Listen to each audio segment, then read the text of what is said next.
ప్రవీణ్ పగడాల గారు చాలా అద్భుతమైనటువంటి వ్యక్తి. ఆయన నిజంగా చెప్పాలంటే ఆయన కేవలం ఒక దైవ సేవకుడు మాత్రమే కాకుండా ఆయన ఒక మంచి మనసు కలిగినటువంటి వాడని చెప్పాలి. ఆయనకి ఇద్దరు కుమార్తెలు ఉన్నప్పటికీ కూడా అనాథలుగా ఉన్నటువంటి బిడ్డల్ని అనాథ పిల్లల్ని ఆయన ప్రియమైన దేవుని బిడ్డలారా ఒకళ్ళిద్దరిని కాదు, కొంతమందిని ఆయన అడాప్ట్ చేసుకుని చక్కగా వాళ్ళ బాధ్యతలన్నీ కూడా ఆయన తీసుకుని వాళ్ళను పెంచి పెద్ద చేసి పోషిస్తున్నాడు.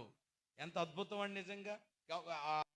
పెంచినటువంటి బిడ్డల్లోనంట కొంతమందికి ఆయన మంచి ఉన్నత చదువులు చదివించాడట, మంచి మంచి కంపెనీల్లో జాబ్ చేస్తున్నారట, కొంతమందికి పెళ్లి కూడా చేశాడట ఆయన.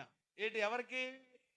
పెంచుకున్నటువంటి ఇంకా వాళ్ళకి ఆయనకి భౌతికంగా పుట్టిన బిడ్డలు చదువుకుంటున్నారు. 17, 18 ఒక అమ్మాయి చిన్న పిల్ల. కానీ ఈ పెంచినటువంటి బిడ్డల్ని తన బిడ్డలుగా వాళ్ళకి ఉన్నతమైన చదువులు చదివించి ఉన్నతమైనటువంటి పరిస్థితిని ఆయన నేర్పించాడు.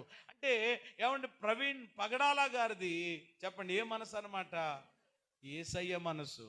ఏ మనసు? యేసయ్య మనసు.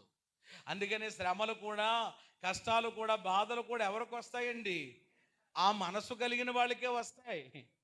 మంచోళ్ళకే ఏంటంట అంటారు కదా, మంచోళ్ళకే. ఈరోజు ప్రియమైన దేవుని బిడ్డలారా, నీతిమంతులు ఏమవుతున్నారట? కొనుపోబడుతున్నారని వాక్యం చెప్తుంది. ఒక మంచి వ్యక్తి ఆయన నిజంగా చెప్పాలంటే ఎంతో నమ్రత కలిగిన వాడు, తగ్గింపు కలిగిన వాడు.